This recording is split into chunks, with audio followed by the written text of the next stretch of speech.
Que os amigos e benfeitores nos amparem, nos auxiliem para que tenhamos condições de sermos úteis. Eu prometi a vocês alguma coisa na semana passada? Sim. O que foi? Qual questão? Ué, tem que perguntar, né? 893. Então vamos lá. Livro 3, capítulo 11. Aqui é o capítulo 12, início do capítulo 12, perfeição moral. As virtudes e os vícios. Olha o que Kardec pergunta. Ele pergunta assim: qual a mais meritória de todas as virtudes?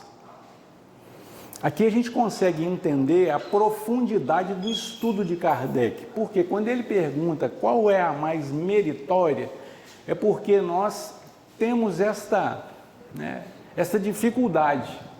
Porque nós temos estabelecido critérios de avaliação de escala. Então as virtudes, elas têm uma escala de possibilidades. Aí Kardec pergunta, né? Dentre as virtudes, qual que é a mais? E aí, o que vocês acham?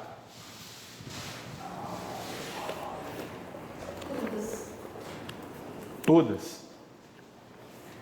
Olha o que os amigos espirituais falam. Todas as virtudes têm seu mérito, porque todas são sinais de progresso no caminho do bem. Então, não existe a possibilidade de você não ter absolutamente nenhuma virtude. Não existe a possibilidade. Por quê? Primeiro, seu pai é nobre, seu pai é divino. Quem te criou é divino. Então, você pode ter esquecido a forma de se comportar, mas você tem na sua intimidade o DNA divino. Então você tem virtude aí. Pode até não estar sendo revelada no momento. Mas ele continua, ele diz assim: a virtude, essa era a parte que eu queria na semana passada e a gente não conseguiu. Ele diz assim, olha, a virtude toda vez que há resistência voluntária ao arrastamento das más tendências. Era só isso que eu queria. Então, nós estamos acreditando que as virtudes, elas estão em algum ambiente longe de nós e que nós vamos chegar lá e alcançá-las. A virtude está no caminho. Todas as vezes que você tem uma possibilidade de sair da sua rota e falar, eu não vou sair, você está desenvolvendo uma virtude. Todas as vezes que você tem uma convocação para ser mal educado, para ser, como é que eu posso falar, hein? Agressivo, desagradável. Todas as vezes você tem essa oportunidade. Quem é que nos dá essa oportunidade? O próximo, geralmente o mais próximo. O que a lição falou para vocês? Para mim não falou nada, mas para vocês. A lição do irmão José. Vocês não podem esquecer, né? Porque acabou de falar com vocês, não é possível. E aí, qual que é a recomendação dele? Lembra que a gente falou na semana passada o seguinte, olha, você chegou no ambiente, a cadeira está fora de lugar, alguém está te dando a oportunidade de ser útil, não de ser chato, não de ser um porre. Normalmente, qual a opção que nós escolhemos? De ser um porre, de ser chato, de ser aquele enjoado. Quem foi que tirou essa cadeira do lugar? Então a lição está falando assim para você, olha, você não tem que ficar criticando, ficar apontando defeito no seu ambiente doméstico, porque você está aguçando o quê? O desequilíbrio. Então você não tem que fazer isso. O que você faz? Não está de acordo com o que você acredita que é bom, chega e conserta. De preferência, calado. Nossa, fala nada não. Eu faço isso em casa quase todo dia com isso. Faz o quê? Pôr a cadeira no lugar, porque arreda a cadeira, mas é incapaz de arredar ela no lugar. Viu? Não é que ele é incapaz, é que ele está te dando uma grande oportunidade de ser útil. É igual a escova de cabelo. Eu vou no banheiro, tá a escova em cima da pia. Tem um lugar para pôr escova. Viu? De novo, mais oportunidades. Né? Então, eu vou contar para você não ficar triste, porque senão você acha que é só você. Hoje eu fui tomar banho. Então, no final de semana, as minhas atividades são domésticas. Então, eu tenho que lavar banheiro, arrumar a cozinha, né? Lavo o chão aqui, lavo o chão ali. Então, no final de semana, eu fui organizar o banheiro, fui lavar o banheiro. Hoje, na hora que eu fui tomar banho, tinha uma marca de sabão no box, né? Então, eu fiquei triste, não foi pela marca de sabão, é pela pessoa ter a capacidade de marcar, virar as costas e fingir que nada aconteceu. Então, o que eu fiquei pensando, né? Quando essa pessoa, que eu não sei quem é e não quero nem saber, for morar sozinho ou tiver a oportunidade de morar com uma outra pessoa, né? Por exemplo, o único lá em casa que não tem cabelo sou eu. Vocês estão rindo, né? Assim, vai rindo. Na próxima vocês não sabem o que vai acontecer com vocês. Vai rindo. Então, quando eu chego para tomar banho, tem uma tocha de cabelo, parece que é só para me fazer, né, me sentir careca, toda vez que eu vou lá, né? Pô, só eu que não tenho cabelo, e aí tá aquela peruca lá no ralinho. O que eu tenho que fazer? E descobrir quem é que deixou, que lavou a cabeça? Não, eu ajunto aquilo lá, jogo no cesto do lixo. Meu esposinho faz isso. Eu pedi uma vez eu pedi, reuni, né, as damas lá de casa, falei, gente, olha, né, recolhe. Não recolheram, eu dei o meu recado. Sabe o que fazem? Tira do ralinho com o pé, põe no canto assim, deixa lá até eu ir lá pegar. Seu marido é um anjo, você tem que observar, ele está levando você para um ambiente que ninguém vai te levar. É um anjo, tá? Então prepara, ele está descobrindo o que você tem de melhor. Agora, esse é o desafio. Não pode nem pegar, não. Claro que não, mano. Se ele pegar, ele tira a sua oportunidade. Você vai falar, uai, não é esse homem que eu casei, não. Você vai ter alguma coisa errada com ele. Você não vai acreditar que é ele. Então ele está te dando a oportunidade. Só que nós ainda estamos despreparados para aproveitar as oportunidades que a vida está nos dando. Sabe o que nós estamos esperando? Um mundo maravilhoso, onde nós possamos chegar e não ter nada para fazer. Nada, tudo pronto. Você chega e não tem nada para fazer. Tudo em ordem. Eu quero uma água, a água está ali no seu alcance. Você chega, você não precisa nem pensar. Ela sai na temperatura que você gosta. Quem gosta de água gelada, a água gelada. Quem gosta de água temperada, é assim. Você não tem nem problema. Você não pode nem reclamar. Falar, nossa, essa água está gelada demais, gente. Não quer água quente? Então, tudo. Mas nós não queremos dar a nossa contribuição para que isso aconteça. Então, é por isso que quando o Hamed fala conosco do auto-perdão, é porque a gente entenda que isso é natural. Tá? Essa vontade de enforcar o marido de vez em quando é natural. Né? Não é só você que tem essa vontade, não. Né? Graças a Deus, a vontade da minha esposa ela não manifesta, porque está tentando, né, trabalhar mediunicamente, vai trabalhar, né, fazendo tratamento mediúnico. Então, tem que treinar primeiro com o espírito encarnado que está do seu lado. Nós temos que entender que o Evangelho é uma proposta de convocação. O Evangelho te convoca para uma transformação íntima. O Evangelho não é chamamento de massa. Jesus nunca teve a vontade de convencer todo mundo. Por isso que ele falava, você quer vir? Vem atrás de mim aí. Então ele não reunia todo mundo para convencer os outros, não. As pessoas se reuniam para ouvir ele falar. E aí ele falava do semeador, ele falava da proposta do reino, ele falava que o reino dele não era desse mundo. Então nós é que estamos querendo convencer os outros da nossa verdade. Jesus não. Você quer seguir o Evangelho? Pega ele e faz de modelo na sua vida.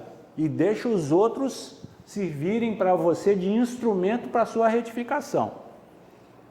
Nós estamos querendo estudar o Evangelho para na primeira oportunidade falar com o outro. Olha o que você está fazendo aí, rapaz, você está pecando.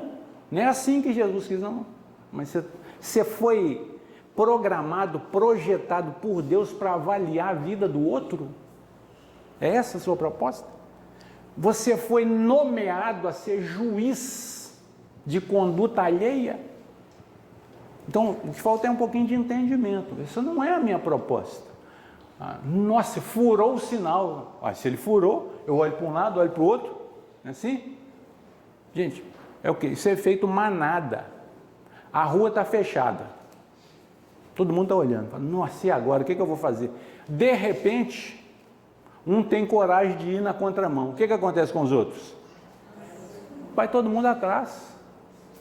Aí ele foi, eu também vou. Já que ele foi, já que pode ir, eu vou. Espera aí. Os princípios que ele tem, que regem a vida dele, são os mesmos que regem a minha vida? Não. Então eu vou ficar ali, até alguém me permitir eu passar. Ah, Augusto, mas e? Ah, não, aí é com você, aí é a sua consciência íntima, não sou eu que vou determinar. Você tem que avaliar sempre, o tempo inteiro. E quanto maior o desafio, maior é a sua capacidade de decisão. Maior é a responsabilidade que você tem com o resultado. Por isso é que a gente tem essa vida de degraus, de fases. Você sai lá daquela fase infantil. Eu falei com meus filhos, falei, filho, aproveita bem, porque agora quem decide tudo na sua vida sou eu. Mas daqui a um dia, amigão, quem tem que decidir é você. E aí você vai ver como é que é bom. Aí você vai ver o que é. Enquanto quem decide sou eu, chega, eu posso sair, quem decide sou eu. Se zebrar, a culpa é de quem? Não, papai, você podia ter falado para eu não ir, que ia dar errado. Assim, é assim, você é o culpado por tudo. Se der bom, é ele que leva o mérito. Se der ruim, você leva. Não, nem você podia. Então a gente tem que acostumar com isso. Então, viva as fases de acordo com a sua capacidade de interpretar. Por isso que a gente vai estudando. No início você interpretava aqui, rasteiro. Hoje não, hoje você já está interpretando aqui, ó, lá do alto. Agora a sua interpretação não é para avaliar quem está aqui não, porque você saiu daqui. Sua interpretação é para você se conduzir nessa rota. Só isso, mais nada. Por isso o auto-perdão. Fala, olha, apesar de você ter um propósito, você ainda vive de acordo com as suas experiências. Você não vive de acordo com o seu propósito. Então a gente vai entendendo isso. Vamos continuar. Uma das grandes fontes de autoagressão vem da busca apressada da perfeição absoluta, como se todos devêssemos ser deuses ou deusas de um momento para outro. Isso aqui a gente tratou na semana passada, não foi isso? Então, a vontade de não errar mais é muito grande. Nossa, mãe do céu, eu ainda estou fazendo isso? Tá, mas você está resistindo? Tá, então está nascendo em você uma virtude de acordo com a informação dos amigos espirituais, né? Muitas vezes eu estou fazendo ainda contrariado. Eu queria fazer com uma intensidade muito maior, mas o meu conhecimento não me autoriza. Aí eu freio. E ele continua. Aliás, a exigência da perfeição é considerada a pior inimiga da criatura, pois a leva a uma constante hostilidade contra si mesma, exigindo-lhe capacidades e habilidades que ela ainda não possui. Isso aqui fica claro para nós quando Jesus nos orienta da seguinte maneira. Ele fala para a gente assim, olha, eu ainda tenho muita coisa para falar com vocês, mas vocês ainda não têm condição de entender. Eu vou esperar vocês maturarem, eu vou esperar vocês terem a capacidade cognitiva de entender o que eu estou falando, e aí eu vou mandar para vocês um Consolador prometido. Os espíritas acreditam que o Consolador prometido é o Espiritismo.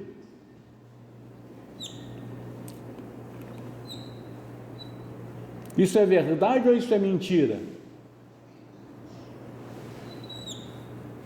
Só eu ouvi a obsessão, não é assim? Só você está ouvindo a voz. Isso é obsessão. Você abre o olho, aí você identifica quem falou. Aí já não é tanta obsessão mais, né? Não. Se você acredita nisso, é verdade para quem? Tá ótimo. Você não tem que convencer mais ninguém disso. Se você acredita que o Consolador prometido é a doutrina espírita, faça com que a doutrina espírita esclareça você com relação a todas as suas dúvidas referentes ao Evangelho. Porque o Evangelho é uma norma de conduta, só isso. Não é para a gente ficar rezando, ó Senhor, me ajuda. E aí ele manda um emprego, mas você não tem tanta vontade assim para trabalhar, não é assim? Falar, não vou querer não. o sol está quente, né? Então, e continua rezando, ó Senhor, me ajuda. Aí ele manda outro emprego. Você fala, nossa senhora, mas só tem emprego ruim. Então, tentar te ajudar, ele tenta, mas ele não pode fazer por nós. Então ele tenta. Como? Ele vai te dando um montão de condição para você se melhorar. Então, primeiro, faça o que você pode. Faça bem feito aquilo que está determinado para que você faça. Para você se aprimorar, para quando tiver uma boa oportunidade, você está bom naquilo que você está fazendo. Eu me lembro uma vez, eu estava conversando com alguém que morava na roça. Eu acho que eu já até contei isso uma vez. E aí, a gente estava jogando bola no interior e todo final de semana eu tinha que viajar e ficava lá na fazenda com esse pessoal. E tinha um negócio que me chamava muita atenção, porque na hora que a gente ia almoçar, ficava aquele monte de mosquito lá rodeando a gente, né? Então, balançava o pé, balançava a mão, mas você tinha que comer e você comia. E aí, certa feita, eu perguntei, o dono da fazenda, falei assim, por que vocês fazem o curral tão perto da casa? Né? Aquele monte de terra. Eu pensei, poxa, você vai fazer o curral, vai deixar suas vaquinhas presas, põe esse trem lá no fundo. E aí ele deu uma risada marota e falou assim para mim, Augusto, nós até poderíamos colocar o curral lá no fundo, mas se você viesse para cá para tirar o leite todo dia, 5 horas da manhã... E aí eu entendi. Porque se bobear, se eu fosse o dono daquelas vacas, é perigoso eu morar dentro do curral com elas. Porque para levantar 5 horas da manhã e enfiar para dentro do mato para tirar leite, é lógico que o curral tem que estar do lado da sua casa. Como é que você vai tomar conta das suas vaquinhas? O bezerro nasce, e aí? Como é que você vai fazer? O curral está lá no meio do mato. Ah não, seja o que Deus quiser, né? Você vai ter vida curta com as suas vaquinhas. Aí eu entendi. E aí eu falei com ele, poxa, mas tanta sabedoria, por que eu nunca pensei nisso? Ele falou comigo assim, cada um é doutor na sua arte. Gente, e é mesmo. Tirar leite é uma coisa banal. Banal. Você pode pensar assim, para quem sabe. Para quem sabe. Ontem a gente estava instalando uma televisão, uma outra fraternidade lá. Eu e nosso amigo aqui. E aí era só nós dois, poxa, uma televisão de 75 polegadas, eu dentro da casa espírita, eu comecei a rezar e pedir pelo amor de Deus para um espírito me ajudar, porque estava pesado demais, eu pensei, eu vou deixar esse trem cair, porque um segurando de um lado, o outro segurando do outro, tentando encaixá-la na parede, não encaixava, eu falei, meu Deus do céu, aí o espírito falou assim, deixa de ser burro, arreda a escada e põe ela escorada na escada, eu falei, nossa, é fácil, arredei a escada com o pé, escorei na escada, eu fiquei olhando ela só segurando, então... É só se abrir para a intuição, porque eu já não estava aguentando mais fazer força. E o meu colega do outro lado, do mesmo jeitinho, rezando para aguentar. E a escada, uma escada do lado dele. Aí o que eu fiz? Subi na escada e olhei por cima o encaixe. Falei, agora é fácil. Empurra, ele empurrou e encaixei. Então, cada um é doutor na sua arte. Então a gente vai indo. Vai, Rogério. Ô, Rogério, é fácil demais, rapaz. Ele falou exatamente isso quando começa a chover, Augusto, é complicado. E eu entendi, é complicado mesmo. Vamos continuar.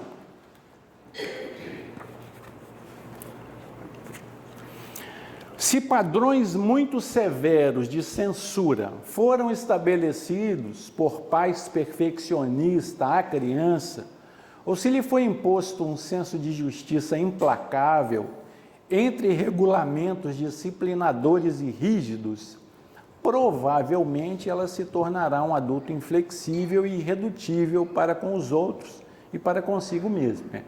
Isso é comum, a pessoa não consegue aceitar o próprio erro, né? O perfeccionista sofre, porque muitas vezes se acha melhor, né? Ele não consegue perceber, mas ele se acha melhor.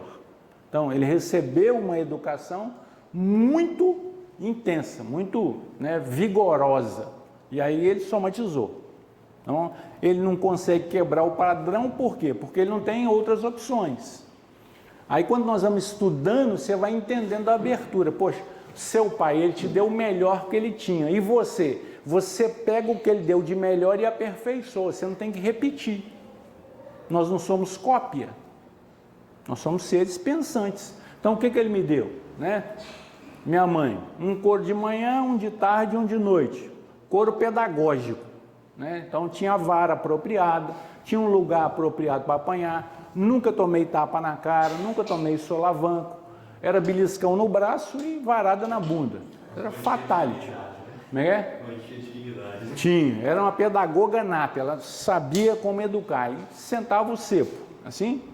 Aí vem os meus filhos, eu pensei, agora é a minha vez. E aí, infelizmente, joguei tudo por água abaixo. Porque casei com alguém que nunca tinha tomado nenhum tapa, na primeira vez que eu fui investir contra meus filhos, e aí? Aí eu fiquei conhecendo a esposa que tinha. Era tão mansa, né? Mas até ter filho. Mas se transformou numa leoa. E aí eu abandonei essa visão de você não tem que bater em ninguém para você corrigir. Você orienta e dá o exemplo. O exemplo. Segue se quiser. Se não quiser, responde por tudo que faz. Então, minha filha, 15 anos eu falei com ela, né? Quando ela tinha 6, 7, a gente estava discutindo, ela pediu para dormir na casa de uma coleguinha, eu falei com ela, filha, não vou deixar não. Ela falou comigo assim, papai, você não confia em mim? Falei, filha, isso é conversa fiada. A gente confia nas pessoas de acordo com a responsabilidade que elas têm. Por enquanto eu decido tudo na sua vida, como é que eu vou desconfiar de você? Não tem como eu desconfiar. Então, quando você tiver responsabilidade para assumir, aí eu vou confiar ou desconfiar. Mas confiança é algo que você constrói, não é de graça não. Então é uma construção. Para alguém confiar em você, você tem que construir. Então aí, hoje tem 18. Papai, eu vou dormir fora. Me agrada? Não, mas a vida dela é para me agradar? A vida dela é para ela viver. Então fica à vontade. Normalmente, né, acorda com a mãe. Faz o acordo lá, a mãe me comunica. Então, se eu discordar, eu discordo, mas fica para mim mesmo. Por quê? Porque se ela for viver de acordo com o que eu acho que está certo e errado, é perigoso ela não viver. Então, ela tem que passar pelas experiências? Tem. Agora, tem que ter responsabilidade, senão vai pagar. Então, eu chamei ela com 15 e falei, a partir de agora você assume os seus atos, porque você vai pagar por tudo que você fizer. E não é para mim, não. Porque quando é para o pai e para a mãe é fácil. Mó manha. Você vai pagar com a sua própria vida. Os resultados, você colhe o fruto. Se for bom, você vai rir. Se for ruim, você vai chorar. De vez em quando o pai chora também, não é assim? Mas eu vou chorar de consciência tranquila, limpa. Eu não vou chorar com consciência, com peso na consciência, não. Falo, nossa Senhora, foi falta de orientação. Foi falta de exemplo. Foi não. Né? Minha conduta, graças a Deus, eu prezo por ela. Então é assim. O que eu posso dar para os meus filhos? Exemplo. Só isso. Dinheiro eu não tenho. Então, exemplo. E se quiser dinheiro, vai trabalhar para conseguir. Eu trabalho para conseguir o meu. É quanto o meu sustento. Senão, Pedro, eu crio expectativa fantasiosa. Né? Eles têm uma realidade que é fictícia. Eu lembro, a minha filha devia ter uns 6 ou 7 anos, a gente estava no supermercado, ela pediu um negócio lá. A gente falou, não filha, a gente tem dinheiro para comprar isso não. Ela falou assim, passa débito. Aí é fácil demais, é só passa lá e você não é você que paga. Hoje ainda tem o Pix, não é você que paga, você passa só o cartão. Né? A ideia dela era a ideia mágica, já pensou? Maravilha, tudo que eu quiser, só passar. Né? Mas não sabia que tinha fatura. Então, aí você vai explicar para ela, hoje sabe, graças a Deus. Então, é devagarzinho. Ele continua. Provavelmente, entre regulamentos disciplinadores e rígidos, provavelmente ela se tornará um adulto inflexível. Quando sempre esperamos perfeição em tudo e confrontamos o lado inadequado de nossa natureza humana, nos sentiremos fatalmente diminuídos e envolvidos por uma aura de fracasso. Gente, isso aqui é tão grave, que você, se estiver envolvido nessa aura de fracasso, até o seu relacionamento amoroso fica, comprometido, porque você não se valoriza. E aí o outro é que tem todo o valor. Então você não se valoriza. Por quê? Você se sente culpado de tudo, você não pode fazer nada. Então, por que eu uso muito os meus exemplos? Né? Porque tem um momento na sua vida que você não tem valor. O tal da adolescência é um negócio tão complexo você conseguir vivenciar isso com seus filhos, porque eles estão saindo daquela fase de que você determina tudo e entrando numa fase que eles têm condição de determinar. Aí eles não sabem a hora que eles podem determinar e a hora que é você que determina. Aí entra em choque, entra o conflito. Então, na hora que ele tem que ser adulto, ele quer ser criança. Na hora que ele tem que ser criança, ele quer ser adulto. Então, o trem fica todo complicado.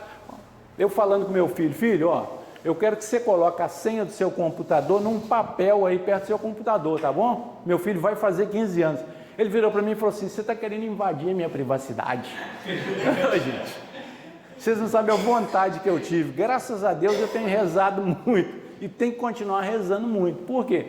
Olha a capacidade do cidadão.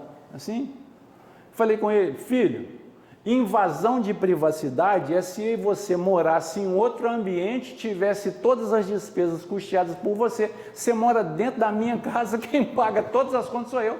Você não tem privacidade aqui não, amigo. Aqui você tem liberdade. Quem determina essa liberdade sou eu. Aí você imagina o meu pai me educando lá atrás e eu falando para ele, papai, você está invadindo a minha privacidade. Vocês acreditam que ele ia ter esse argumento todo para falar comigo? Ele ia fazer o quê? Não precisa falar não, porque senão eu fico tendo lembranças ruins do meu pai. Sim? Então, a gente não podia nem falar. Então, não, poxa. Você pode ter a sua privacidade? Pode. Eu falei para ele assim, olha, quem não tem nada para esconder, não precisa temer, não. Aí ele ficou olhando para mim assim.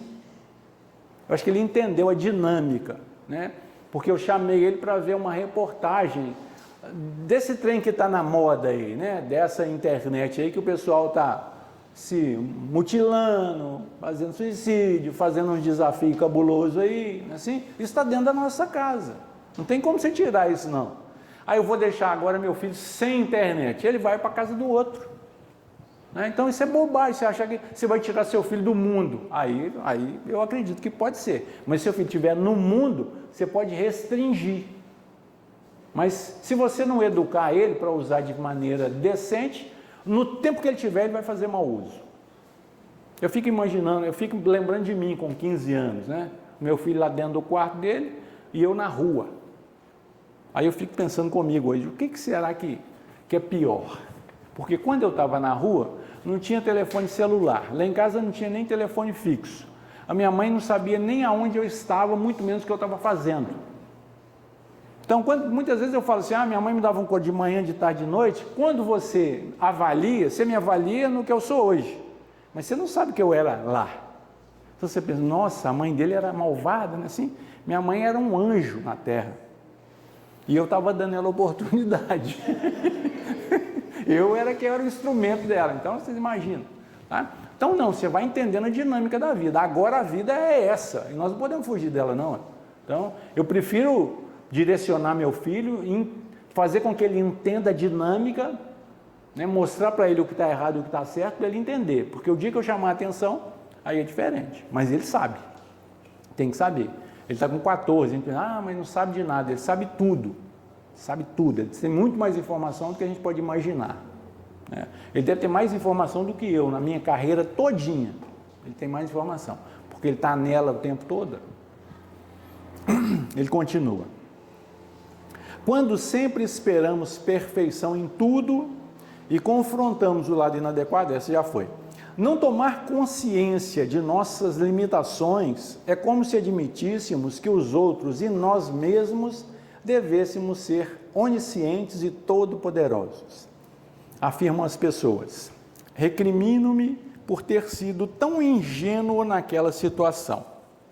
Tenho raiva de mim mesmo por ter aceitado tão facilmente aquelas mentiras.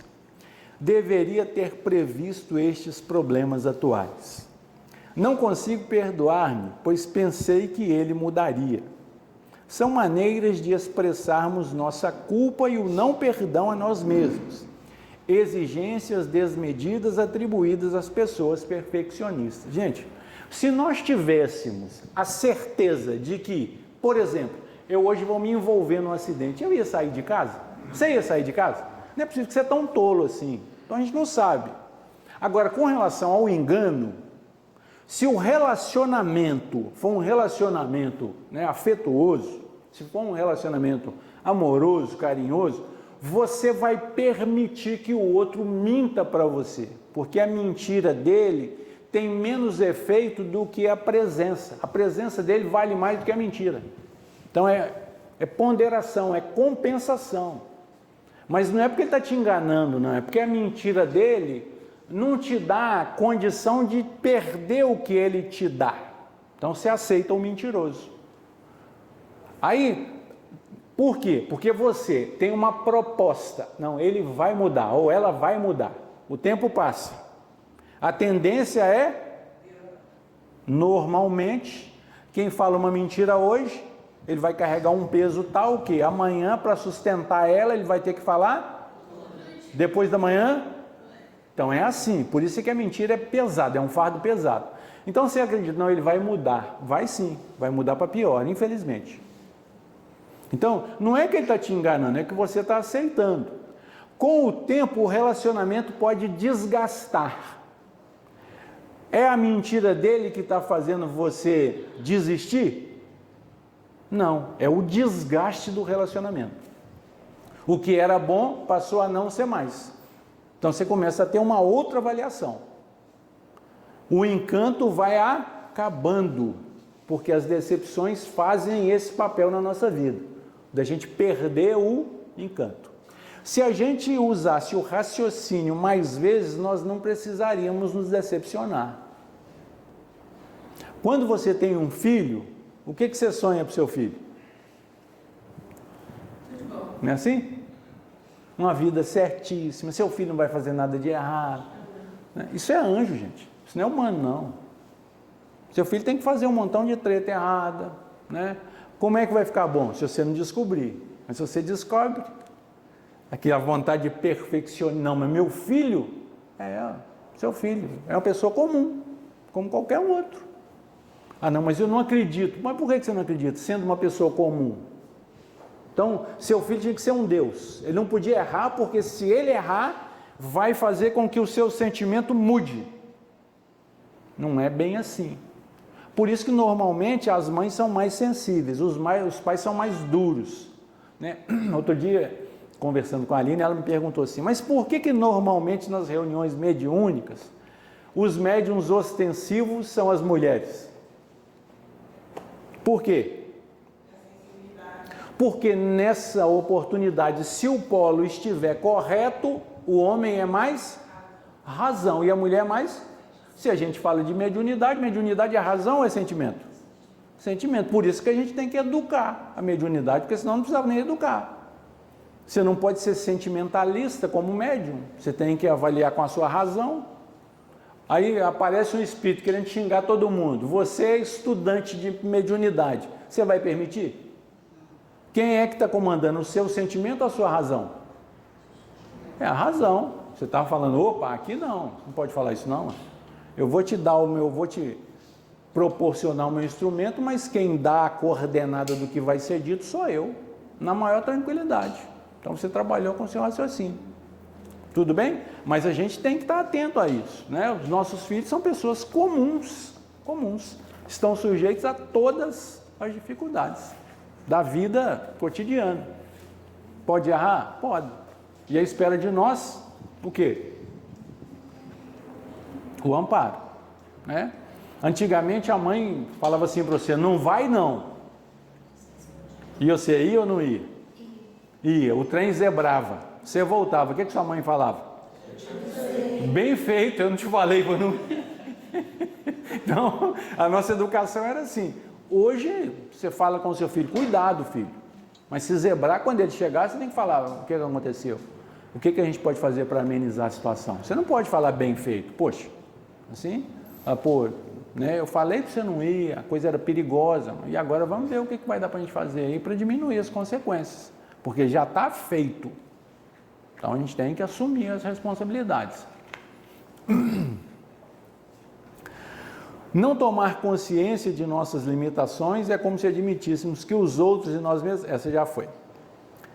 Tenho, já foi também, então estou lá embaixo. Exigências desmedidas atribuídas às pessoas perfeccionistas.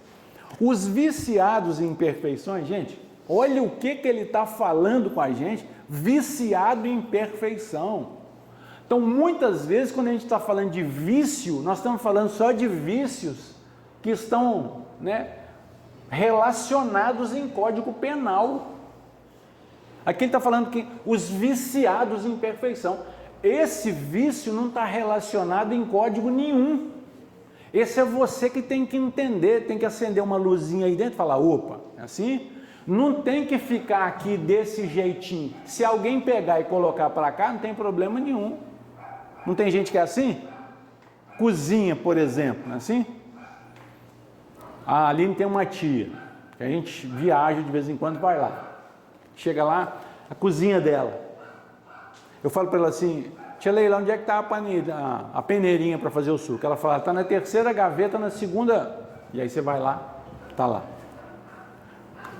2 anos depois eu chego lá, tia Leila, cadê a peneirinha de fazer suco? Está na terceira gaveta, na segunda. Você vai lá. Aí você vai lavar as vasilhas depois do almoço. E lá tem um pendurador de colheres em cima da pia. Aí você vai, pendura as colheres, senta na mesa. Ela levanta da mesa, vai lá, pega as colheres, inverte as posições, tudo. Gente, eu fico pensando, sofre demais, porque ninguém dá conta de te atender. Ninguém te atende. Por quê? O seu olhar é crítico. Então, quando Jesus fala assim, olha, cuidado para que você não perca o reino do céu em função de órgão. É melhor você chegar lá no plano espiritual cego do que perder o plano espiritual em função do... O olhar é crítico, o seu olhar está viciado em perfeição. Então, aperta aquele parafuso ali para mim, o cara vai pegar a chave de fenda, na hora que ele pega a chave de fenda, você fala, mas não é assim que pega a chave de fenda, não. Prega aquele prego ali para mim, na hora que o cara vai pegar o prego, não, mas você está pegando o martelo desse jeito, quem vai pregar é você ou é ele? Deixa ele pregar do jeito que ele sabe, deixa ele apertar o parafuso ou soltar o parafuso do jeito que ele sabe, não é do seu jeito.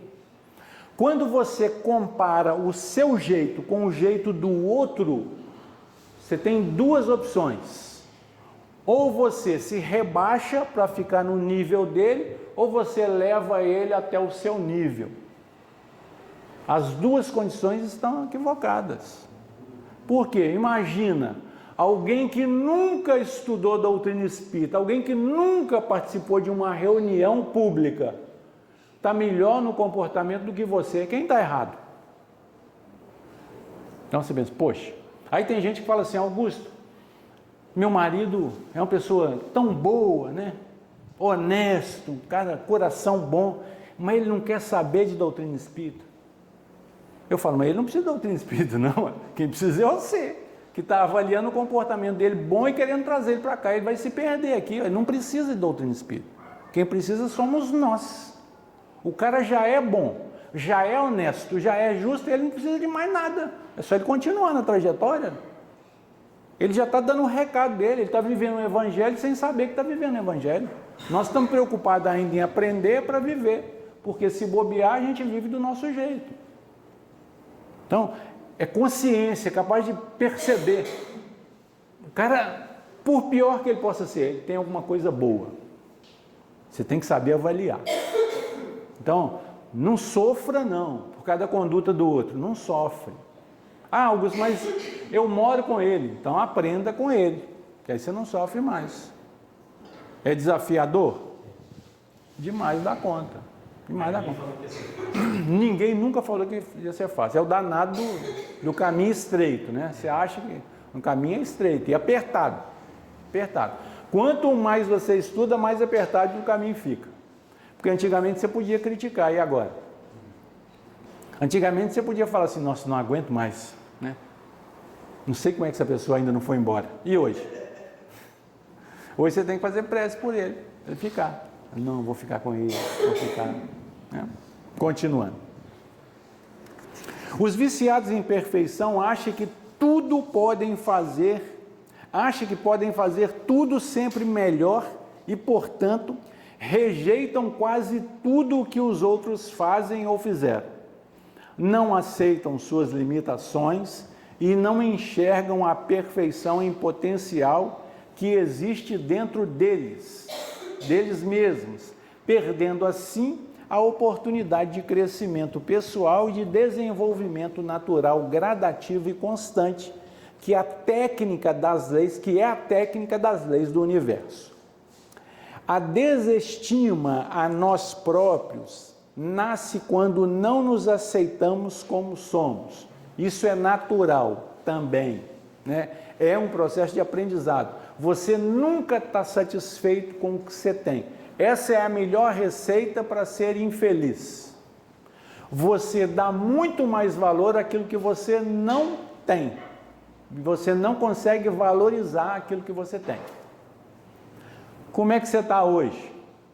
Ah, Augusto, estou doido para trocar de carro. Mas tá bom, porque você está querendo trocar. Tem gente que nem tem. Ah, mas o meu carro é muito velho. Nem velho tem gente que não tem. Augusto, esse negócio de imposto está muito caro. Eu estou pagando um IPTU caríssimo. Olha, se você paga IPTU, é sinal que você não está isento. Mas isento, tem gente que é isento? Tem. Tem pessoas que têm doenças graves que podem pedir isenção de IPTU. Você quer isenção dessa forma? Você tem que pensar. Tem gente que nem IPTU paga porque está morando na lona. Então você tem que pensar naquilo que você tem e valorizar o que você tem. Aí você pensa, Augusto, eu estou com meu marido que eu não estou aguentando mais. Pensa no lado bom, você pelo menos tem marido. Então, você não pensa no lado bom, você pensa só no lado ruim. Só na coisa ruim. Fala, Augusto, mas a minha esposa está me dando trabalho demais. Então pensa no lado bom, né? Além de ser a sua esposa e te aturar, ainda te dá trabalho. Olha que maravilha. Então, a melhor forma de você se desvencilhar das amarras que está te prendendo aqui é se dedicar ao bem do próximo. Você se prepara para receber. Então, quando a gente fala, a pior arma, né, o egoísmo e o orgulho. Por quê? Quando você está no egoísmo, você se fecha. O egoísmo você faz te olhar, você olhar para os outros, né, para cima. Então, quando você se abre, você está abrindo para receber. Doar, gente, é muito melhor do que receber.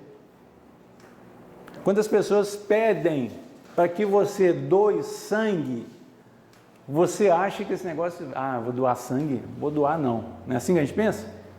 Não conheço a pessoa. Mas então vamos pensar, o que é melhor? Doar o seu sangue ou precisar do sangue de alguém? Então a gente não consegue dimensionar o que a vida nos propõe. Aí chega, né, aqueles pedidos de doação de sangue. Você pensa, não vou doar não. Você nem olha, nem abre a mensagem. Mas você é o doador. Você vai se quiser. O outro está dependendo de alguém para receber o sangue. A gente não imagina um negócio desse. Então a gente fica pensando só no lado ruim. A gente tem que potencializar o que a gente tem e preparar para receber o melhor. Sempre. Ele continua.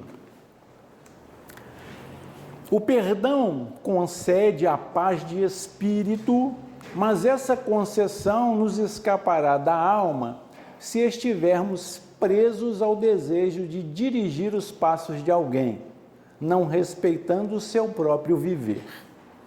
Devemos compreender que cada um de nós está cumprindo um destino só seu e que as atividades e modos das outras pessoas ajustam-se somente a elas mesmas. Estabelecer padrões de comportamento e modelos idealizados para os nossos semelhantes é puro desrespeito e incompreensão ante o mecanismo da evolução espiritual. Admitir e aceitar os outros como eles são nos permite que eles nos admitam e nos aceitem como somos. Olha, né, a abertura. É claro que aqui a gente tem que entender que aqui gasta um pouquinho mais do nosso fosfato. Entender o outro como ele é não é tão simples assim não. Porque muitas vezes nós nos sentimos ofendidos pela conduta do outro. Não tem nada a ver com a sua vida, mas você se sente ofendido. Por exemplo, o seu vizinho, ele gosta de um ritmo musical que você não gosta. Você se sente ofendido todas as vezes que ele ligar o rádio dele lá. Certa feita eu ouvi assim, olha, com relação aos carros, né? Antigamente era mais comum. A pessoa falou assim comigo, Augusto, você já prestou atenção que geralmente quem tem o som mais possante é o que tem menos gosto musical? Eu falei, engraçado, eu nunca tinha pensado nisso, mas geralmente é. O cara para do lado do seu carro até treme. Dum, dum, dum, dum. Você fecha o vidro, mas o seu carro continua tremendo. Poxa, né? Será que... Hoje eu já fico pensando o seguinte, será que ele consegue pensar em alguma coisa fora disso? Porque vocês que estão aqui, se o nenenzinho ali começar a chorar, eu perco para ele. Vocês ficam mais preocupados com ela do que comigo. Então, vocês verem como é que nós somos voláteis, nós nos perdemos, você não sabe nem o seu objetivo, você se perde assim, ó, no estalar de dedos. Quando nós viemos para cá, nós viemos todo cheio de pose, assim, você saiu na rua, você volta ao normal, você se entrega às tentações da vida. É complicado, Pedro, porque você se vê perdido, por quê? Porque você não tem uma postura de dentro do centro espírita fora dele. Então eu falo demais com a Aline, olha, trabalhar mediunicamente é cuidar dos seus, não é querer inventar moda, não. Tem gente que vai trabalhar mediunicamente para mudar o mundo, como se o mundo precisasse da intervenção nossa. O mundo espiritual já existia antes de nós. Então, quando nós vamos programar um grupo mediúnico, é preparar você para ser melhor, para servir em qualquer ambiente que você tiver. É viver mediunidade dentro da sua casa. Esse é o nosso desafio. É interpretar uma manifestação mediúnica no comportamento do meu filho, da minha esposa, do meu marido, do meu vizinho, e intervir ali, para que as consequências sejam amenizadas. Não é trabalhar mediunicamente dentro do centro espírita, não. Por quê? Nem todo mundo nós vamos ter o alcance dentro de casa espírita. O cara não vai lá, ele tem medo. Tem muita gente que vai ter medo de você falar que é espírita. Para ser espírita, nossa senhora, assim, faz até o nome do pai. E se você tiver alguém te incomodando, você ainda fala para ele, eu vou levar seu nome lá para o livro. Já que a pessoa tem medo, você ainda afirma. Nós temos um livro aqui, não temos? Quem é que nunca colocou o nome no livro? Todo mundo já colocou o nome no livro? Nós temos livro aqui, mas o nosso livro é para quê? Por que nem sempre você coloca o seu nome? Todo mundo na sua casa está obsidiado, menos você. Engraçado, né? Todo mundo está precisando do auxílio, menos você. Você é o responsável pela obsessão dos seus.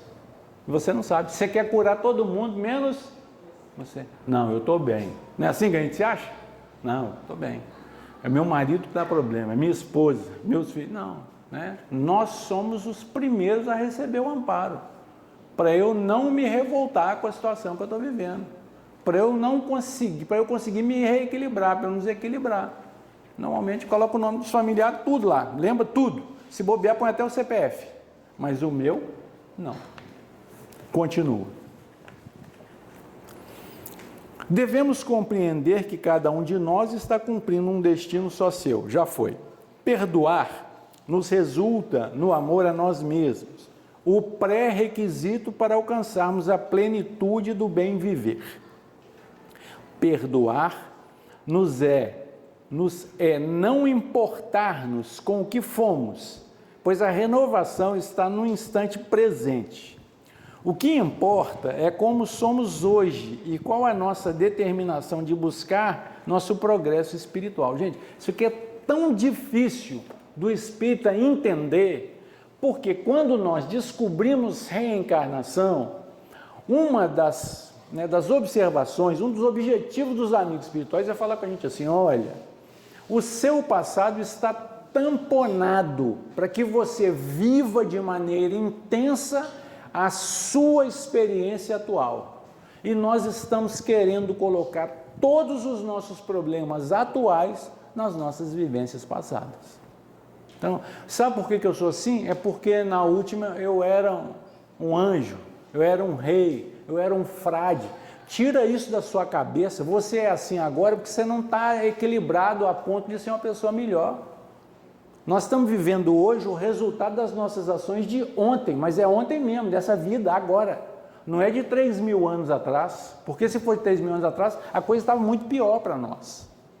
Então, por que você não está bem financeiramente? Porque você não teve o equilíbrio financeiro no momento que você estava formulando-se para trabalhar. Mas e da agora para frente? Da agora para frente você se reequilibra.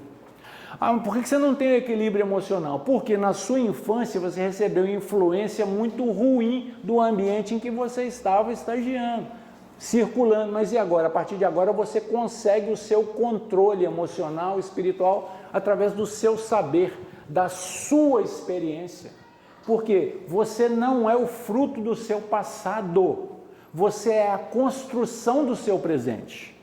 O seu passado faz parte da sua história. O seu passado não determina o seu futuro. O seu futuro quem determina é o seu presente. O seu futuro serve de experiência para você.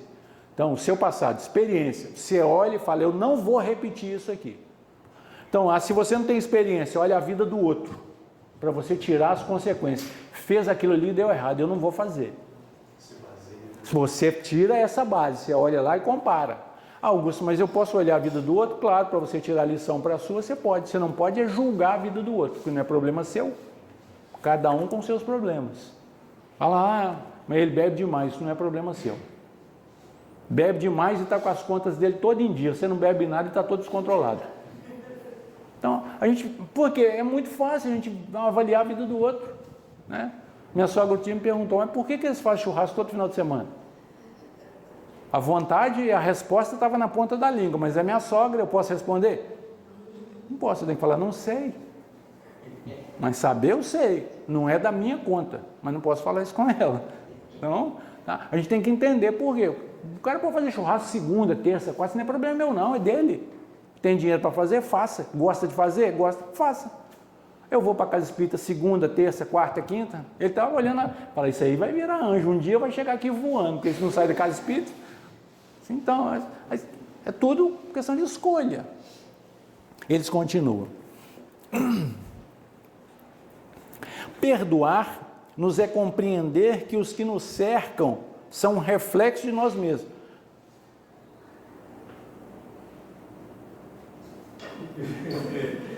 Tinha que esperar você me olhar, né? Você viu, né? Perdoar-nos é compreender que os que nos cercam são um reflexo de nós mesmos. Criações nossas que materializamos com os nossos pensamentos e convicções íntimas. Olha que legal.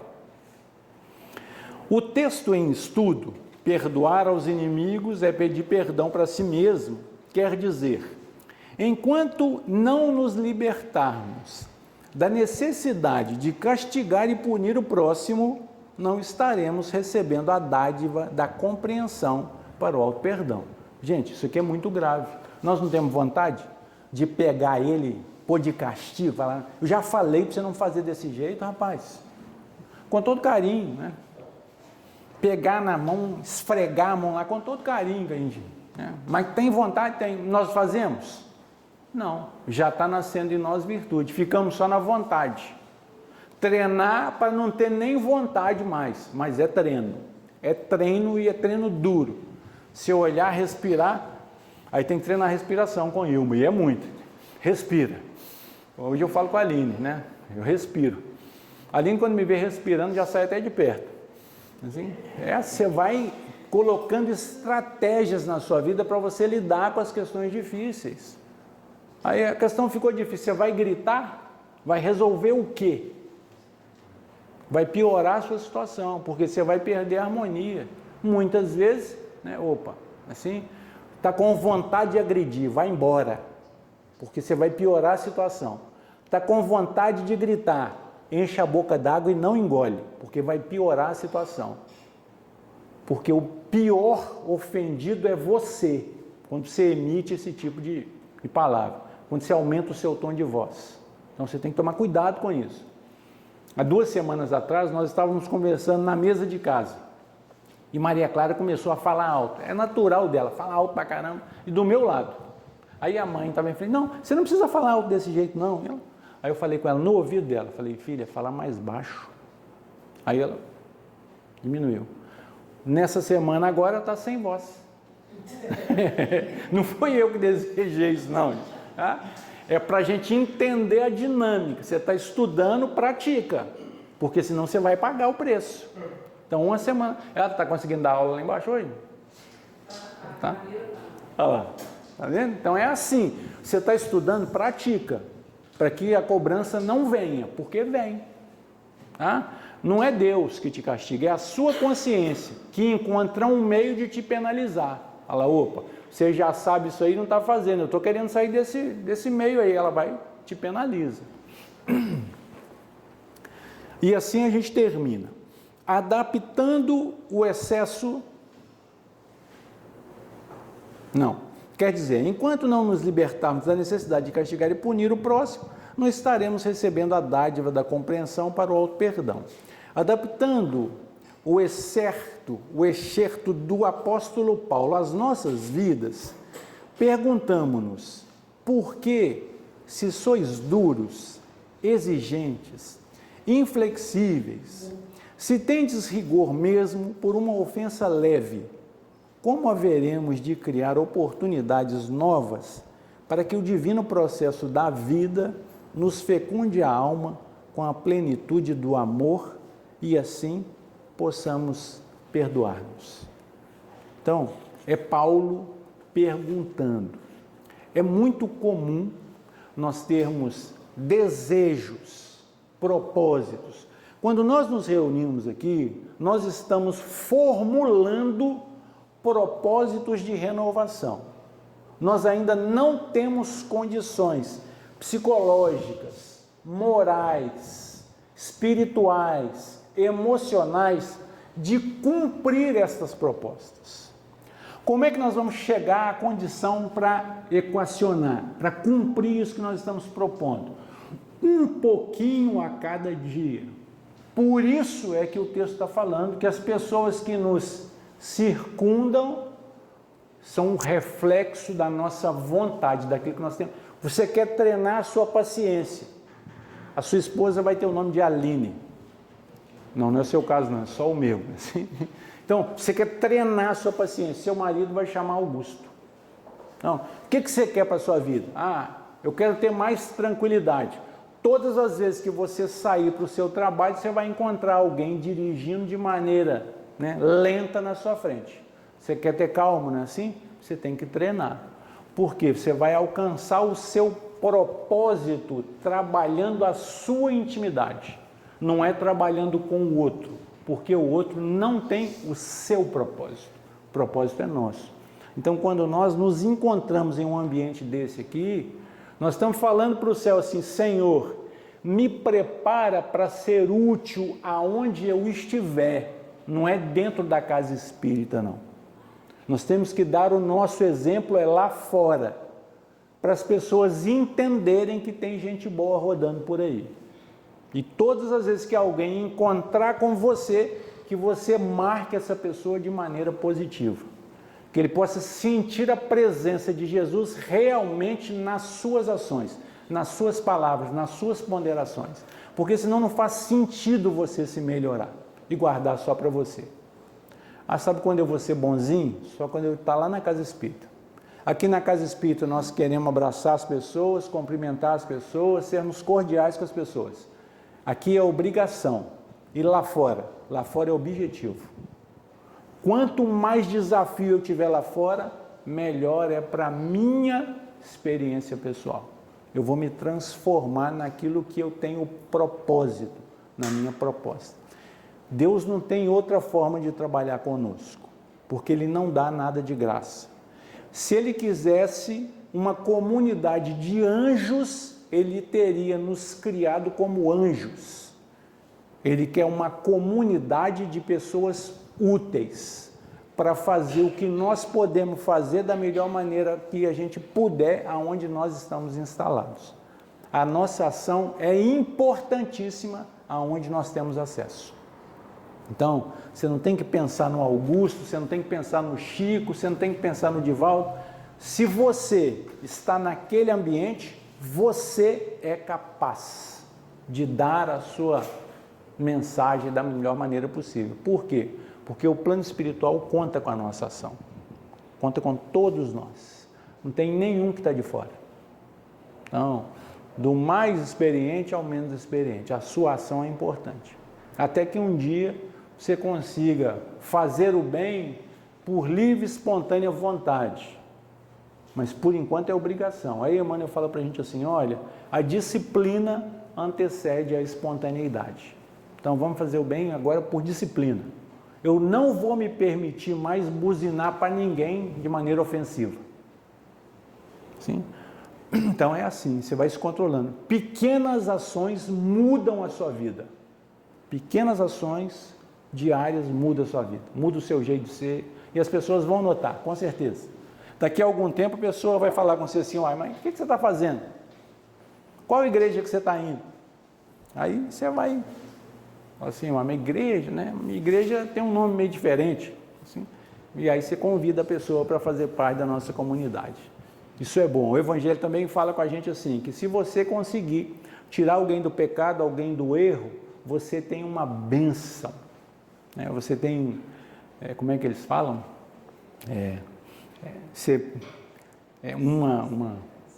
Uma multidão de pecados. Você consegue, né, desfazer uma multidão de pecados.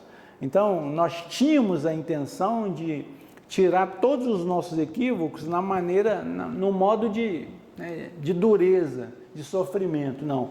Quando você consegue aconselhar alguém e o seu conselho bate lá dentro dele, se você fala de experiência própria, né, você conta para ele como é que o Evangelho fez na sua vida, você muda a vida dele e você recebe o amparo divino. Apaga uma multidão de pecados seu, porque você conseguiu trazer alguém, né, para enxergar. Gente, viver Jesus, ver Jesus é opção. Não é magia, não. É você conseguir ver Ele nos lugares mais difíceis. É você ver Ele em alguém que está te pedindo alguma coisa que você está com vontade de sair correndo. É você ver Jesus em alguém que está sofrendo. Esse é o desafio. Aí Jesus fala assim para a gente, poxa, eu vim para os caídos, eu vim para os sofredores, eu vim para os desvalidos, eu vim para os doentes. E nós estamos querendo fazer doutrina espírita só para os sãos, só para os agradáveis. Nós estamos querendo conviver só com as pessoas boas. Não. O desafio é vivermos no meio das pessoas que não têm absolutamente noção. Aquela pessoa que passa por você não dá nem bom dia, mas o seu bom dia impressiona ela. Aquela pessoa que não te pede nem licença, mas você sai, deixa ela passar e fala com ela, vai com Deus. Sem hipocrisia, porque tem muita gente que fala com a gente, vai com Deus de maneira hipócrita, arrogante, ofensiva. Tudo bem? Vamos fazer nossa prece. Alguma mensagem, algum recado? Já falei para dar os recados antes, mas como é a esposa, né? Assim, não pode... Eu queria aproveitar mais que deu uma lembrancinha das mulheres em comemoração ao Outubro Rosa. Para as mulheres? Oi.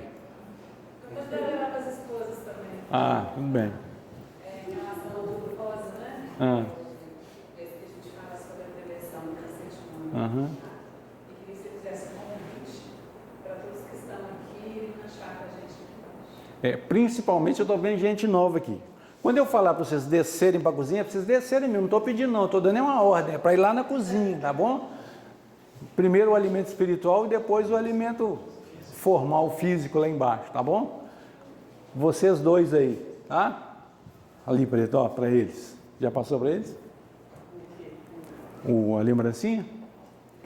E cerca eles para eles descerem lá na nossa cozinha, tá? Senão eles saem escapulidos. Tem mais alguém aqui que está vindo pela primeira vez? Não. Vocês dois aí que fugiram de mim na semana passada, vocês foram lá na cozinha? Foram? Posso falar que hoje tem cachorro quente? Hoje tem cachorro quente.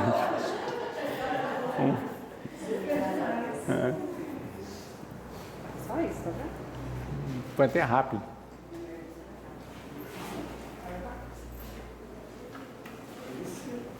Na semana que vem, Para nós é uma semana muito especial, é um dia muito especial, né? O dia 22 é quando a gente comemora o aniversário de Meimei, que é a mentora da casa. Então, se vocês puderem estar presentes, vai ser para a gente, o presente de vocês para nós é a presença.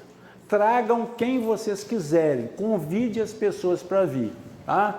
Convide seu vizinho, convida seu inimigo.